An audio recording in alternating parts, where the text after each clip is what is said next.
Hi guys, welcome to our channel. జెసికాకి కాలు కాలిందండి పాపం. ఎలా అంటే అది పడుకున్నది. నేనేమో వేడి పాలు కాచి ఫ్యాన్ కింద తెచ్చిపెట్టాను చల్లారద్దాం అనేసి. ఈలోపు కిచెన్లోకి వంట చేసుకున్నట్టుకి వెళ్ళాను. శివ ఏమో వాటర్ తీసుకురానట్టుకి బయటికి వెళ్ళాడు. ఇంకా పడుకుంది కదా అనేసి నేను కిచెన్ లోపలికి వెళ్ళాను. ఇదేమో మధ్యలో ఎప్పుడు లేచేసిందో లేచి పాలగిన్నంతా ఒలక పోసేసుకొని కాలు మీదంతా వేడి పాలు పోసేసుకునింది. పోసుకున్నాక అరస్తుంది. అప్పుడు నేను బయటకు వచ్చి చూస్తే సరికి ఇంకా కాలు మీదంతా పాలు పడిపోయి ఉన్నాయి. పాపం ఎంతలా ఏడ్చిందంటే ఆ టైంలో అసలుకి నాకు ఏం అర్థం కాలేదండి. ఒక క్షణం అసలుకి మైండ్ అంతా బ్లాంక్ అయిపోయింది. నేను షింక్ దగ్గర తీసుకెళ్ళి వాటర్ వేసి కడగదామని వెళ్ళాను. తర్వాత కొంచెం బుర్ర తట్టి ఇలా చేయకూడదు కదా అనేసి కొబ్బరి నూనె ఉంటే అది అప్లై చేశాను. అంతలా కాలిపింది పాపం. నాకైతే ఏం అర్థం కాలేదు. అసలు ఎందుకు ఇలా పెట్టాను నేను అనిపించేసింది. నాకు అంత బాధ వేసిపోయింది. అంటే ఆ క్షణం మనకు అలా అనిపిస్తుంది, ఒకవేళ పెట్టకుంటుంటే బాగుండు కదా అనేసి. అసలు పిల్లలకి ఏదైనా జరిగితే మనకు అంత బాధేస్తుంది కదా. అంటే అలా జరుగుతుందని నేను అసలు ఎక్స్పెక్ట్ చేయలేదు. ఒకవేళ అలా అనుకుంటే అసలు పెట్టం కదా, పిల్లలకి అలా అవుతుంది అని అనుకుంటే. బట్ ఏదేమైనా నాకు మాత్రం అది ఒక రిగ్రెట్గానే ఉండిపోయింది.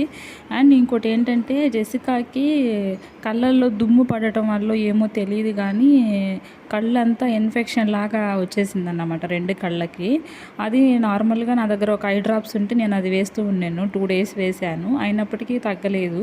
ఇంకా ఫస్ట్ ఐ క్లినిక్కి తీసుకెళ్ళాము. అక్కడ డాక్టర్ గారు చెక్ చేసి ఇన్ఫెక్షన్ అయి ఉన్నాయి 2 కళ్ళు, మీరు డ్రాప్స్ యూస్ చేయాలి 15 డేస్ అని చెప్పేసి చెప్పారు.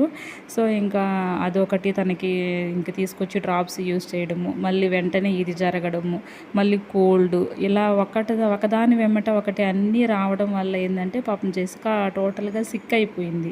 ఇంకా తను అలా సిక్ అయిపోతే ఇంకా నాకు ఎలా ఉంటుంది, బాధగానే ఉంటుంది కదా. సో ఇంకా నేను ఇంకేం వీడియోస్ పెట్టకపోవడానికి మెయిన్ రీజన్ అయితే ఇదే. ఇంకా నేను తను చూసుకోవడము, తను ఇంకా తినకపోవడము, విసిగించడము, తను పాపం పెయిన్కి నిద్రపోకుండా ఆకలికి అలా ఉండడము, ఇలా టోటల్గా సిక్ అయిందన్నమాట. ఇంకా మా అమ్మ ఉండి ఇంకా కాలికి కొంచెం పేస్ట్ రాయి చల్లగా ఉంటుంది అని చెప్పేసరికి ఇంకా టూత్ పేస్ట్ అది రాస్తూ ఉన్నాను.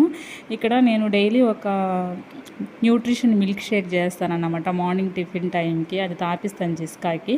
డైలీ తాగిద్ది పాపము. ఇప్పుడు తను మూడు బాగాలేనందువల్ల ఇంకా అది కూడా తాగడం లేదు. అండ్ ఏంటంటే ఇంకా నైట్కి తనకి ఫీవర్ కూడా వచ్చిందన్నమాట.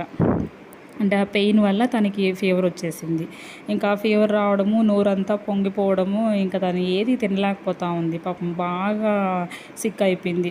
పిల్లలు హెల్తీగా హుషారుగా ఉంటేనే కదండి మనకి ఏ పని అయినా చేయబుద్ధి పుట్టద్ది. అసలు వాళ్ళకి అలా ఉంటే మనకి ఏది తోచదు. మా పరిస్థితి అయితే ఇప్పుడు అలానే ఉంది. సో అందుకే నేను వీడియోస్ పెట్టలేకపోయాను. నేను ఈ వీడియో చేయడానికి మెయిన్ రీజన్ ఏంటంటే కిడ్స్ ఉన్న ప్రతి ఒక్క మదర్స్కి నేను ఇచ్చే సజెషన్ ఏంటంటే చాలా కేర్ఫుల్గా ఉండండి. ఎందుకంటే వాళ్ళు పడుకున్నారు కదా అనేసి మనం ఏది లైట్ తీసుకోలేము. వాళ్ళు ఎప్పుడు లెగుస్తారో కూడా మనం అస్సలు ఊహించలేము. కాబట్టి చాలా కేర్ఫుల్గా ఉండండి. వాళ్ళ చుట్టుపక్కల ఎక్కడా కూడా వేడి థింగ్స్ ఏది మీరు పెట్టద్దండి. నేను చేసిన తప్పు అయితే మీరు అస్సలు చేయకండి. నేను అందుకే మెయిన్గా ఈ వీడియో చేస్తున్నాను. ఎండలు చాలా ఎక్కువగా ఉన్నాయి కదండి, కిడ్స్ని దయచేసి బయట తిప్పద్దు. ఒకవేళ వెళ్ళాలి అనుకుంటే ఈవినింగ్ టైంలో వెళ్ళండి. ఎందుకంటే వాళ్ళ బాడీ డీహైడ్రేషన్ అయిపోయినా మనము కనుక్కోలేమండి. సో ఎండలు అంత ఎక్కువగా ఉన్నాయి, జాగ్రత్తగా ఉండండి.